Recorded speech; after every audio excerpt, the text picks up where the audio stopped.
इनमें से कौन से वक्त आसमान के दरवाजे खोल दिए जाते हैं और दुआ कबूल होती है?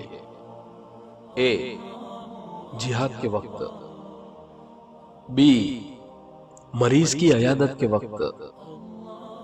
सी, बारिश के वक्त। डी, अजान के वक्त।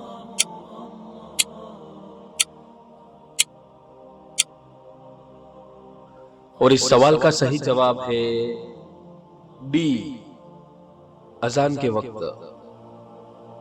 रसूल अल्लाह सल्लल्लाहु अलैहि वसल्लम ने फरमाया, जब नमाज के लिए पुकारा जाता है यानी अजान दी जाती है तो उस वक्त आसमान के दरवाजे खोल दिए जाते हैं और दुआ कबूल की जाती है। अल सिलसिलतु सहीहा।